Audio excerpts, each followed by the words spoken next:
Okay, so in this next part, you need to probably start by saving what you did last time. If you haven't done that, that was something I meant to finish with actually. Then I'm using the middle mouse wheel, zooming in here. And I think I want to add a couple of simple objects and then deal with the camera. Um, let's see here. Why don't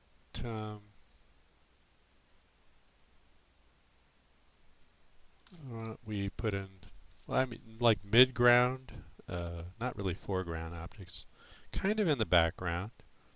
Um, I don't know. I think there's a rock.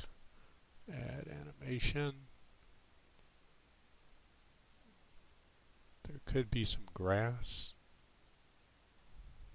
A plant. Okay, so let's do a rock.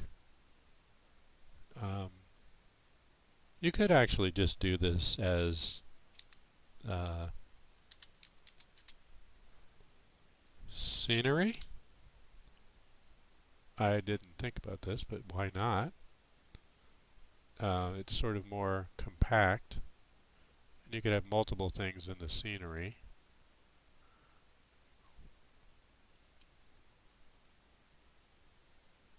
Okay, so there is a rock there and a plant over here.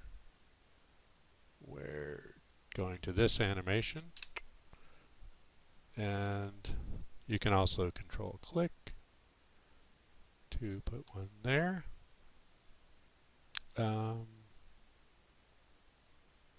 Okay, so you get the idea of that. When you run the game, you'll notice, let's take a look at that. The positioning of this alien mask is going to be behind that. So that's definitely something you can fix by just deleting that object in the game and putting it back in. Or later on, you can just play with the Z order. After the game is complete, then you would, whatever this alien mask is. And actually, this isn't as important as the graphics that will attach to this. So when you're finally ready to have your game with the actual player graphics, the last object with the highest Z order will be the graphics of that character, the alien. Okay, so let's see here. I wanted to do camera stuff so we can see the whole world, all of that. I think I talked about this last time where I computed in advance some size here where, there we are. 1680 is the size of the world in the X direction, and 700 I think is actually 630 is the boundary there. And we can fill in some other objects here later on. So let's see here. Under events, there's going to be something that we do in the beginning of the game. Let's actually put this first. So in beginning, you can type in begin.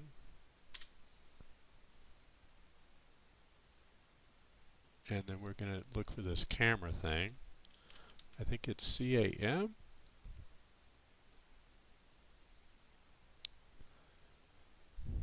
Center the camera on an object within the limits. Okay, so there's a lot of fancy things that you can do with this, but I wanted to show the limits one. So you're going to focus on this alien mask, and what these things are the size of the world that you get to see. Not exactly the same as the size of the world that your character can be in. Your character could jump above that or below it, but this is something where the camera is going to be set. So it kind of makes life a little complicated, but I want you to see what this is like. So I think I said, what is it, 1680? and 630. So that 1680 is really, that's twice of the 840 that I talked about earlier. So we can anticipate the movement of the object. That's just fine. And there's different layers, so we'll just keep it on the base layer, and we'll see why in a moment. Okay.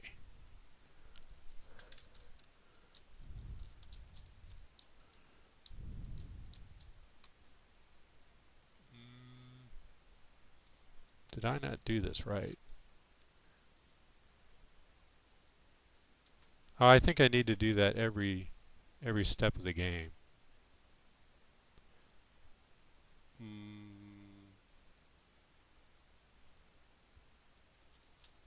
Okay.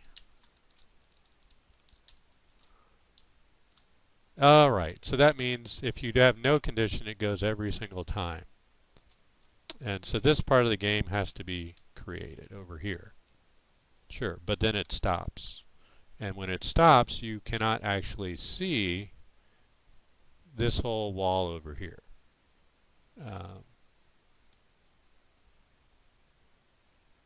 Sure, okay, so, well, that's too much. Clicking up here at this top thing, I'm going to put no placeholder for, where are we, dirt. And you can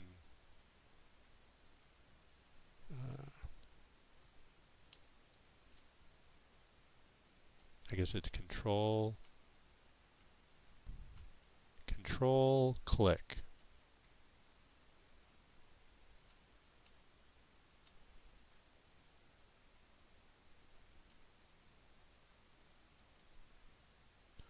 And then I guess why not?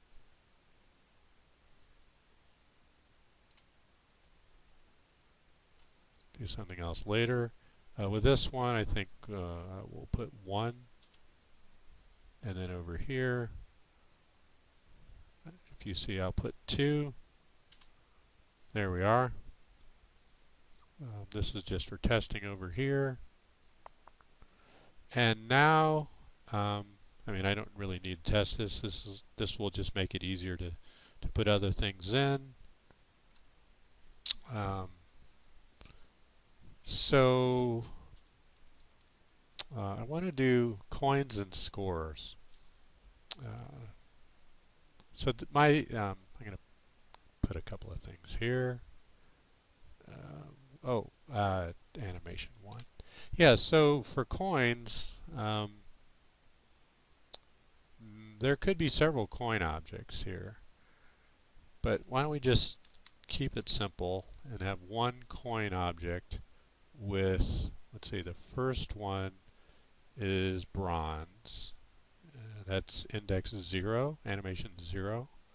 The second one is going to be, well, actually I think this is, let's delete that. Let's put in silver so it's in order of value. So like maybe 5 points and 10 points and 15 points. And you can come up with some other system. So as you put these out in the game, you can change the animation and we can then do different scoring. And that we want to show some kind of score. So let's go back over here. Okay, so coin.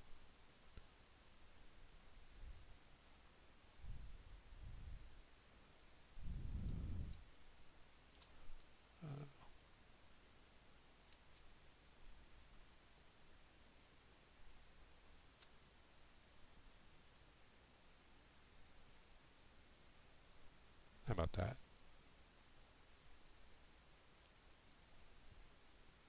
Oh, I forgot over here.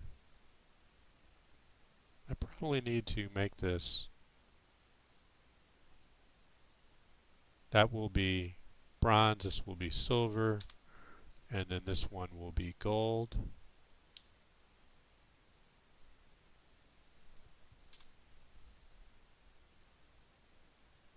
Okay, so let's have a place to have this score. That would be a scene variable. There's a couple of ways of doing that, but I think we'll do with the same thing that we did before. We'll call this up here the scene property as a, or scene variables under this three dots. This is, it's up to us if we're going to use text or actual numbers. I'm going to use actual numbers, and then I'll convert it to text, which requires a little bit of typing for a function. So again, here, scene variables, you can always check what this says, and when we start the game, it'll show that it will be 0. Okay, so we're going to have a collision event with, well, let's do the alien mask is in collision. You can actually click just to the left there, copy that, hover there and paste it. But now we're going to change this to coin. I have to backspace there.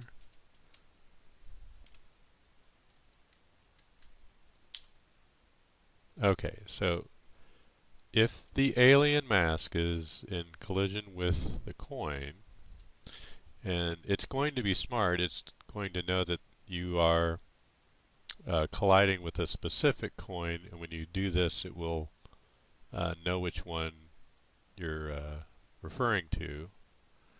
You delete the coin, and you can just test that actually. So we're now collecting coins, and then we'll have to do a little bit more with to do a score here. We're going to have to use that variable. So let's just use a scene variable of score, and we're going to add to it whatever it was plus, and ordinarily I would do something like 5, 10, 25, you know, for bronze, silver, and gold. But I was just thinking, for testing purposes, why not make this 1? And we'll put an additional condition here that this coin has to be specifically one of the bronze ones, which in the ordering it's the first animation.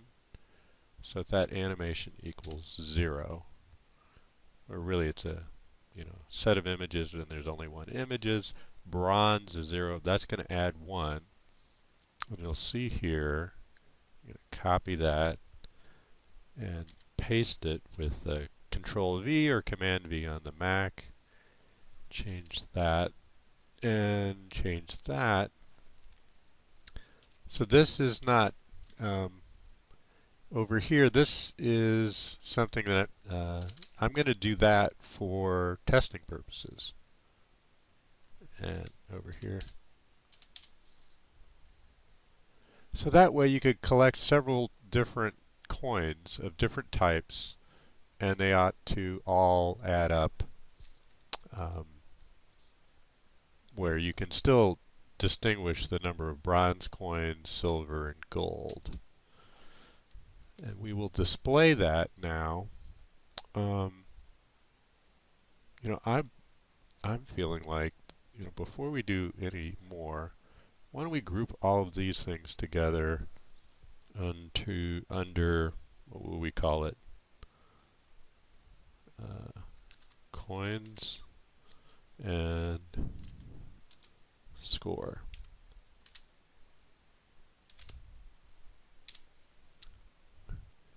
So all of these things that are really specific to changing the score. And you might change, you might have other things that you add score to, and you can change this comment here to denote that. And let's just group these other ones up here.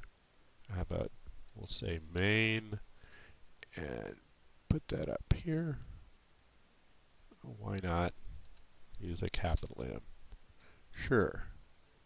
And then that sliding things, you grab by clicking the left mouse button, dragging to the right, and then we have these different groups.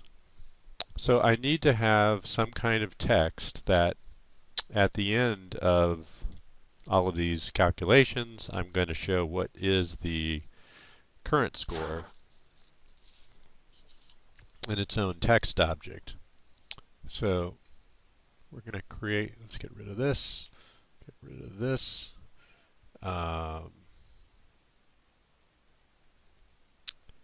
Text object.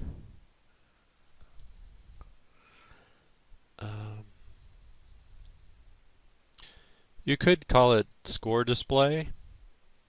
I'm just going to call it GUI because I'll probably put more things here later if I expand the game, not just score, but lives and other things. And I'll just keep it in a text format. I'm going to make it a little larger. I think black is fine against the aqua background. And it doesn't actually matter what I type here because I'm going to change it every single step of the game. But let's just do that.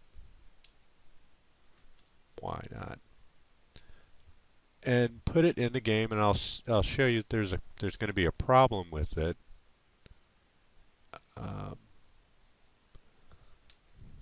Collect some. Oops, well, I guess I can show the problem already here. If I go to the right side of the screen, there it is. That's the problem I wanted to show. Okay, so that score needs to be drawn in relationship to the screen up in the corner there. So it's actually very easy to fix this. When you drag things onto this area here, that's called the base layer down here. And if you add a layer up here, graphical user interface layer, which this is kind of a text name of this variable layer. This name is already taken. Oh, okay. It's because I was working on this earlier. Display.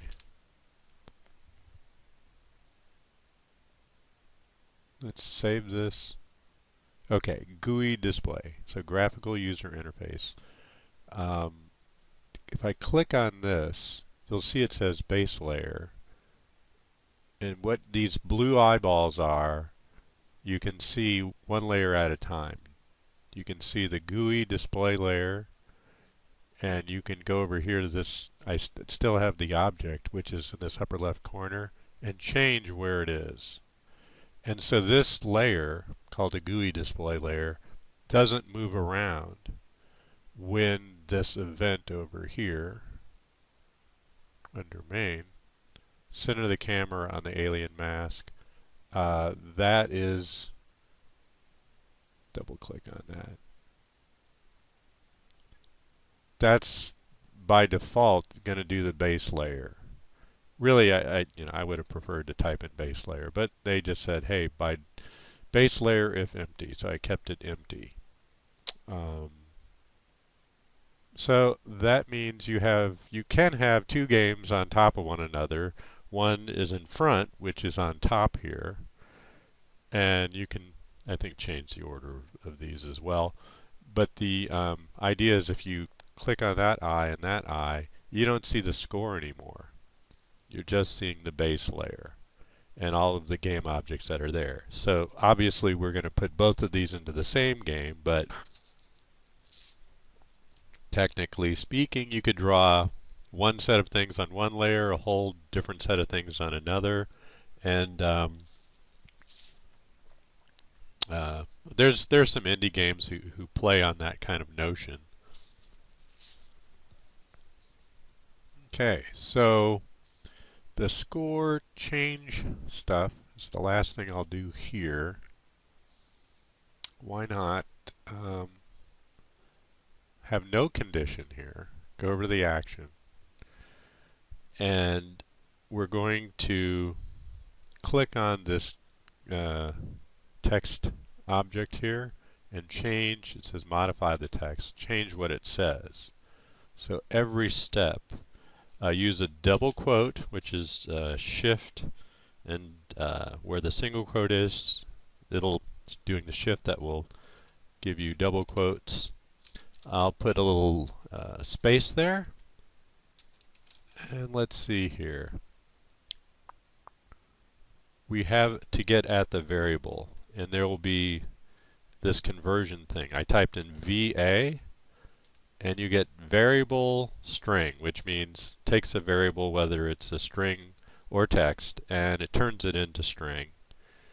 And then you give it a scene variable. And of course there's only one. And this is not so smart that it knows exactly how you spelled that.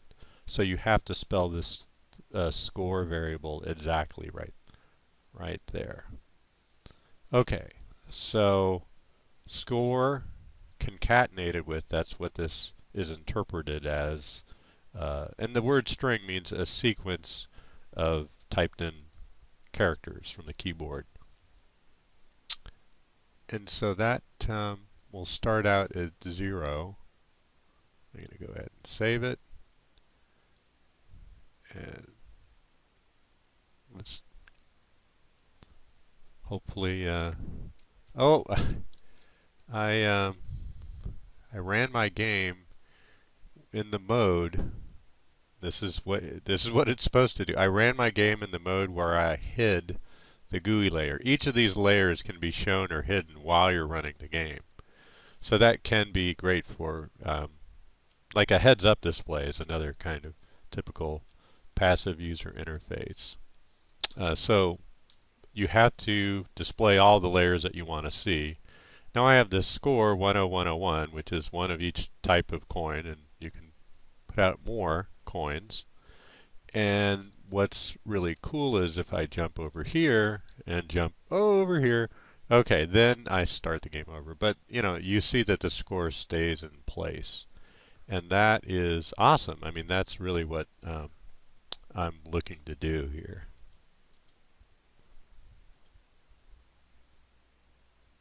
Okay, I'm going to add now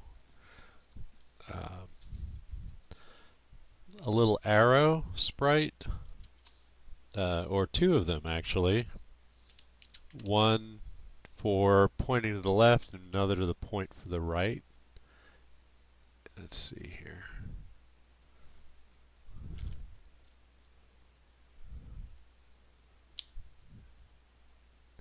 So that would be go left, and this one is going to be go right.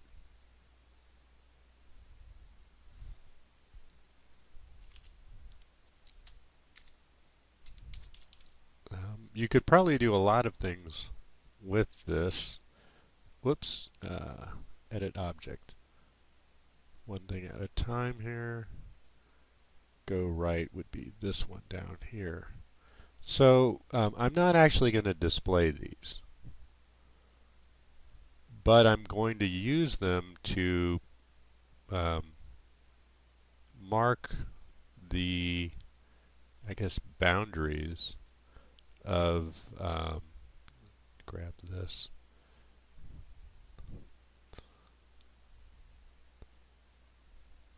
of the platforms. So I don't know, maybe this is fine there.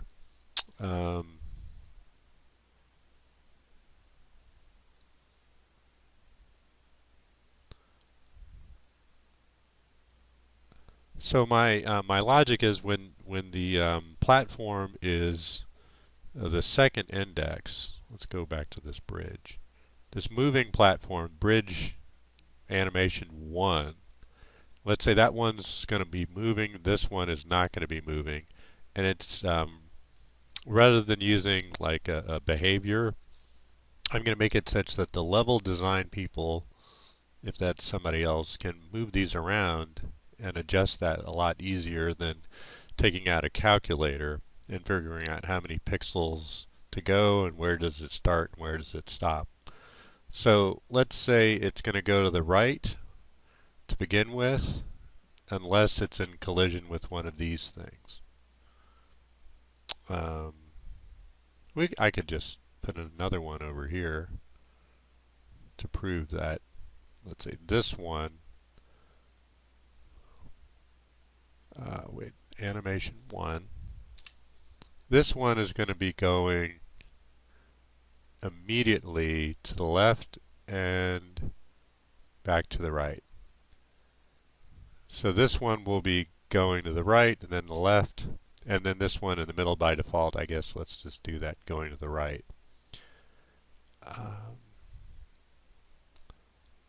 I think the first thing I want to do, I guess, is just make a group for this and hide those objects. Let's call this, moving platforms.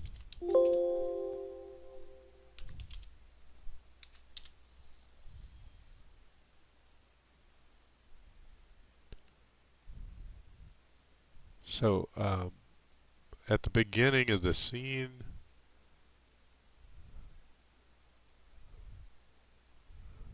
we're going to click on Go Left and Hide. And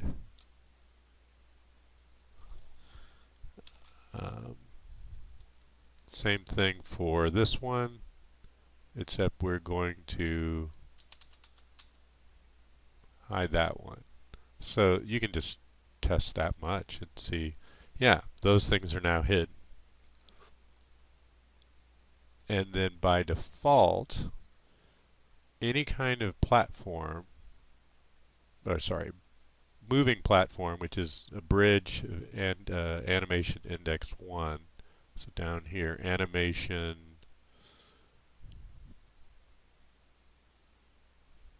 where are we here? Oh, this is the way to do it. You add a condition and you drag it to the right because it's in the beginning of the scene, and you also need to test. This is a little different. When you drag it to the right, on the left side, you get to ask a question. If that bridge is animation index 1, current animation equal to 1. That's what I meant to do. Right, because it's not an action, it's this condition. It's asking a question.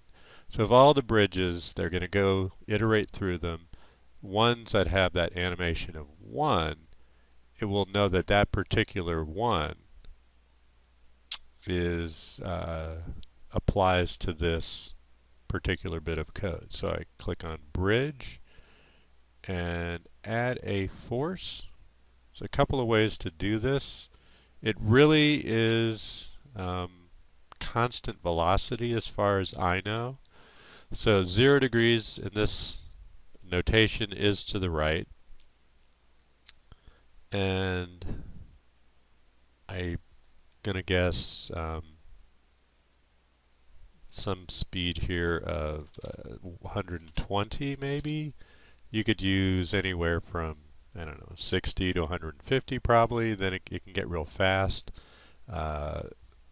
When the avatar object is on top of this, it will wiggle a little bit. A few pixels will be off, but it works pretty well. So let's use 120 here. And then there's 2 collision events. The go left in collision with that bridge.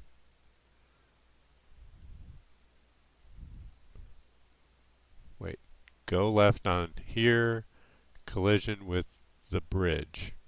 And I'm just going to make sure that it's only, bridges with animation 1. I don't want to have another test. I'll just keep the other bridges objects where they're not moving. So yes, we'll have, don't worry about uh, touching. We need it to actually overlap.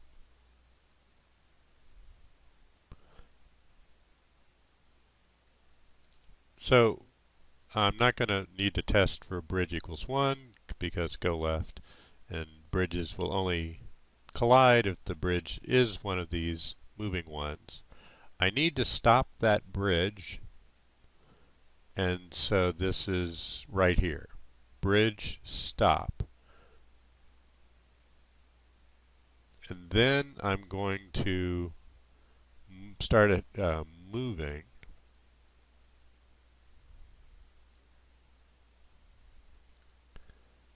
The angle would be 180.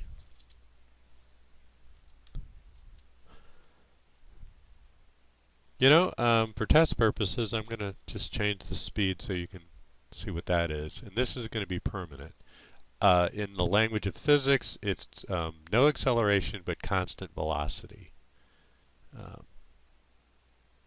So that's, the word force actually means acceleration. So to me, it's a little confusing. So permanent here, it means it's going to be constantly moving 60 pixels per second. And 180 degrees means it's going to go to the left. I can copy this and paste it. There we go. Where if go right, if that is in collision with the bridge, I'm going to change this to 0. And let's put this back up to 120. I don't think it's great design to have this bridge be kind of different speeds back and forth, but maybe there's a way to work with that. The thing is, if you can do it, you need to just, know as a programmer, what are your options here.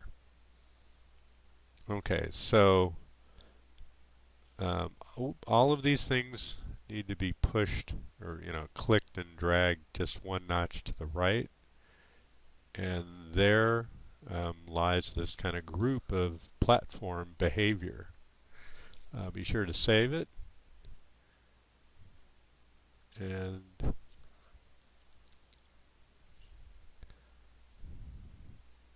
yeah, so you can see the platform here down immediately to the right is, I probably can't even get on there because it's blocking me, but it's going to the right kind of quickly, which is a little more dangerous, easier to get on it.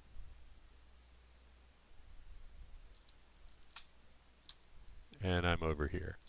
So, yeah, the back and forth platforms.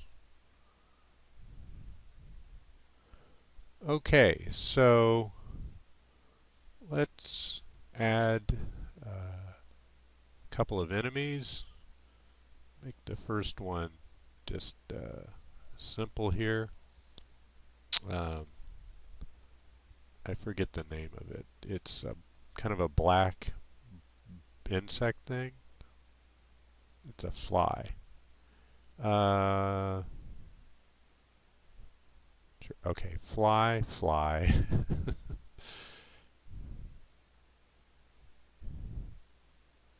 And we'll have that animate in a loop.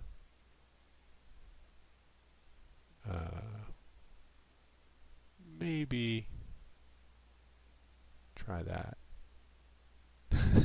Okay. You can set this to whatever you want. And so I'm going to just say this object for simplicity is going to be something where the avatar jumps on it and it doesn't go away. But the other enemy, which will be a slime, I guess, if you jump on top of it, it will be squished and go away.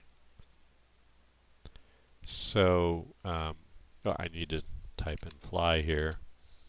So I'm going to add a behavior. I believe I've done this before in a previous tutorial. Let's search for the behavior animated back and forth. Um, we're not going to have extra frames of animation for go left and turn left. Um, and it really is brief. Um,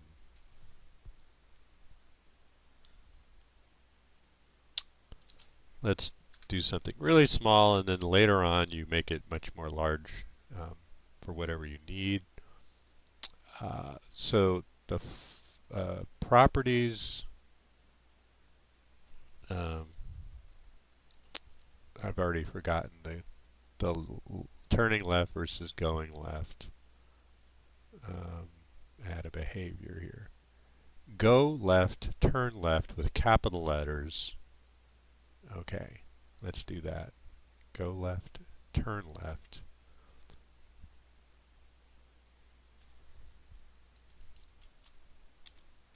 Spelling is important in many programming languages. Go left. I guess just for debug purposes, I'll go ahead and put another type of animation there so you can see how fast it is that it turns. Go left, turn left.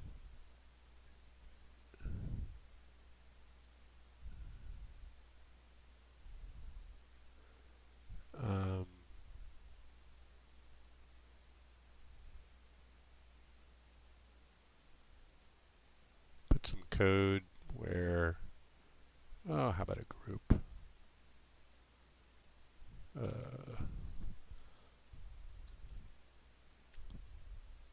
Opponents? Enemies?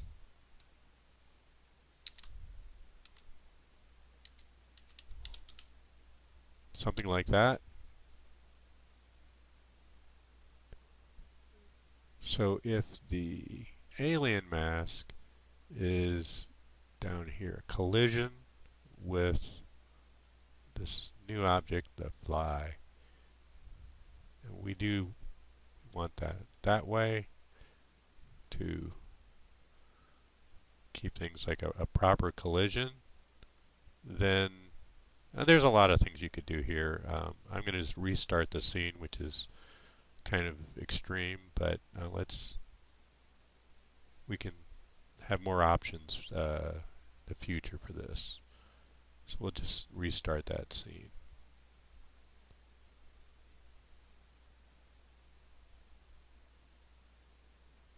Let's see what it's like.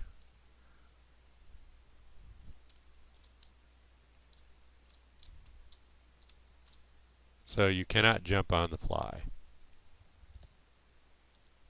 I can't even tell that it's flipping upside down. Let's see if I can take a screenshot.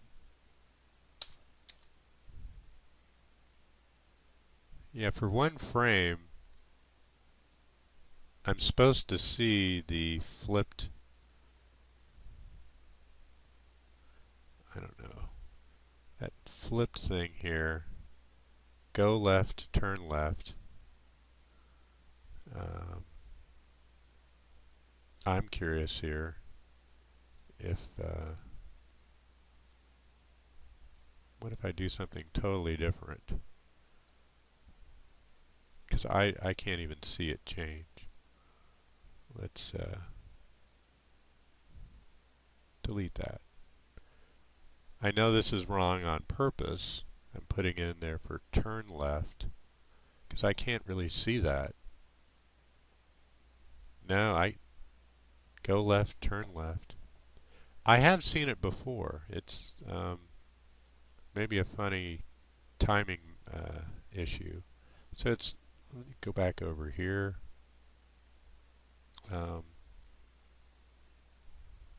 Yes. Go left, turn left. If you add these behaviors, go left, turn left. Two animations, go left and turn left. I'm not sure. Doesn't really matter.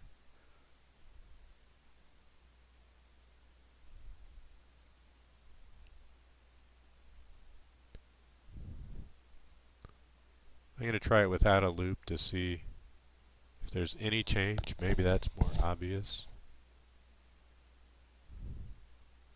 No, when it turns, I just don't see it. It is, I've seen it in the past, and maybe if you play with these numbers for the behavior,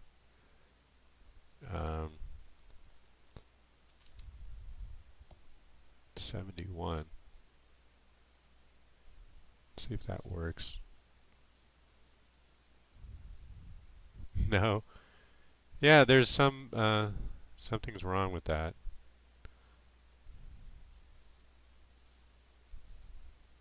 Edit object. Okay, well, if they ever fix that, I'm going to keep that looping.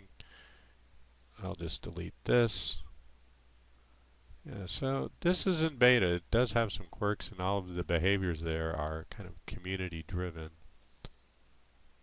Well, it's supposed to not be upside down.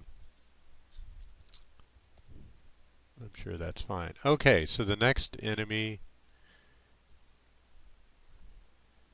why don't we do this slime? I'm going to have some animation there as well. So add the animation. Slime walk.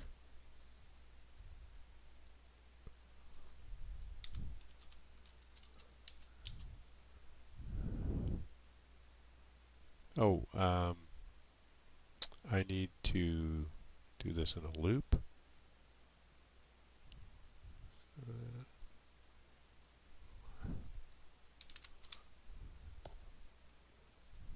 See if that's 8 frames a second probably is plenty fast. You could also, slimes probably have to move a little slower than birds or insects.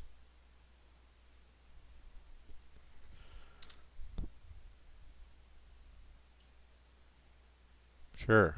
Okay. Add animation. So this is my go left, and my turn left will just be the same thing. Slime.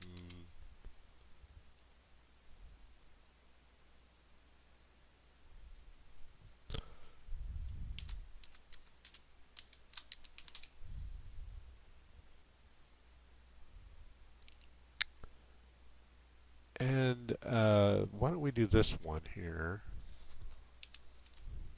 Slime dead.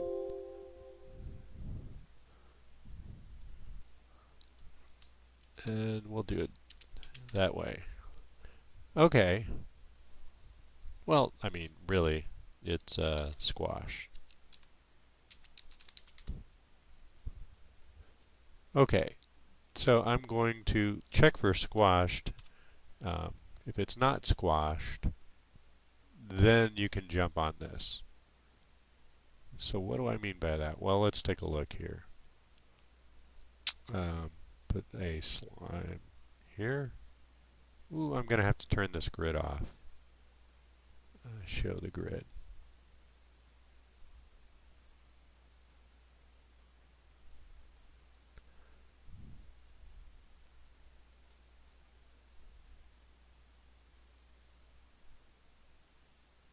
Okay, over here with my enemies, I'm going to add an event, drag it that way. Whoops, not that much.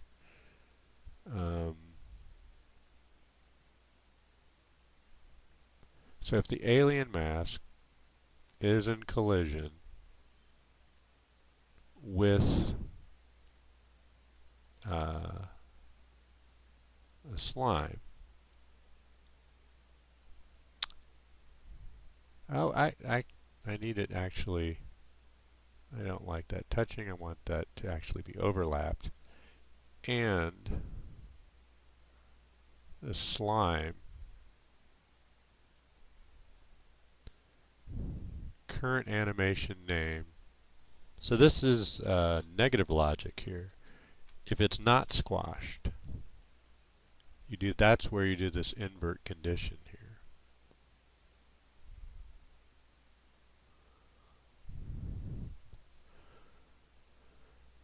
So this is it has to be a jumping situation where it becomes squashed.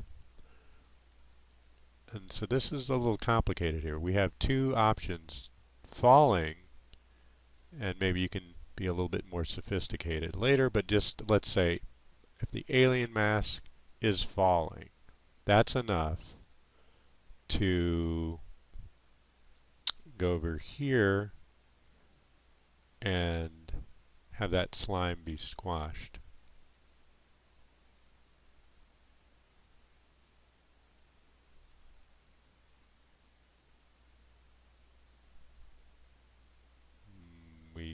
Down here. Change animation, double quote, squashed. Okay. And I mean, you optionally could go into the points thing here. Score, +5. Why not? But what I really want is this thing here. I'm going to copy that, paste it there, and I'm going to double click. If that is not happening, this is again negative not logic, where if you're in any state other than that falling state, you're going to have to play the game over again. So all of these are kind of sub-events of this test of the alien mask in collision with the slime, and the animation of the slime is not, for some reason, the red arrows which make a circle. I guess that means that you're kind of flipping the logic, the truth and false of this is going to be flipped to false true. So let me save and then test. I think I have I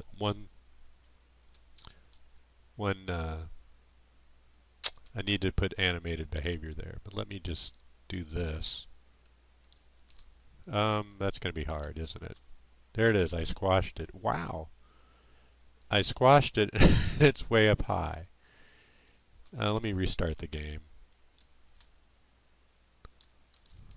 And if I go this way, I restart the game. Yeah, okay, so that's good enough.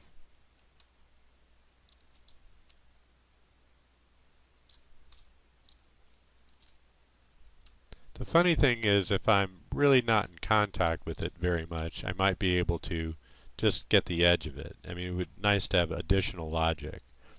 But there is going to be something where I'm needing to move that squashed one down.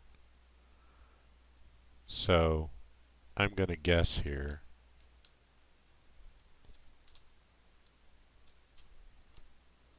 I'm going to actually hit the print screen. I'm going to bring up Paint.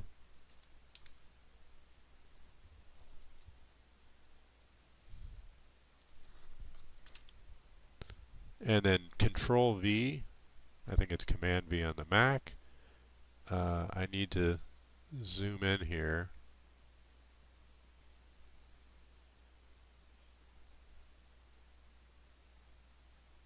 So this pixel size here,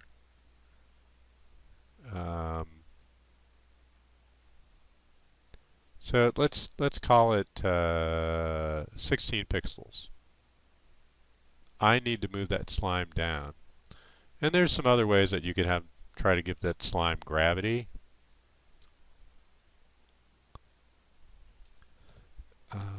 Okay, so if the alien mask is falling, you set it to squashed, and then you take that slime, and you really want to change the Y position of an object, where you add to it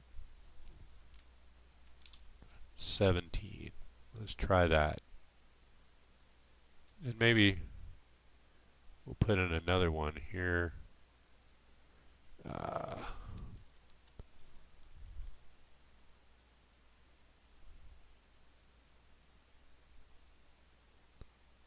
And activate the behavior. The same. I'll just do the same behavior, animated back and forth, and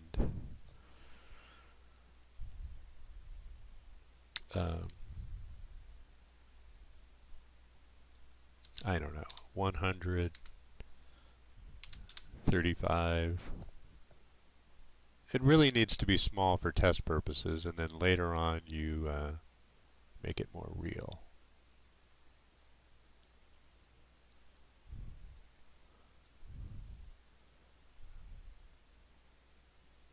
I'm going to put it just a little overlapping because I think that animation, yeah, it's kind of hopping up and down.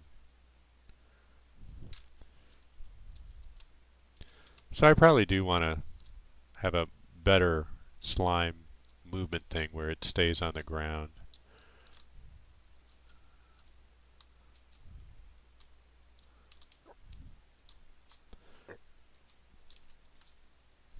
Okay, so I've got a couple of enemies and I've got some moving platforms, and I think we will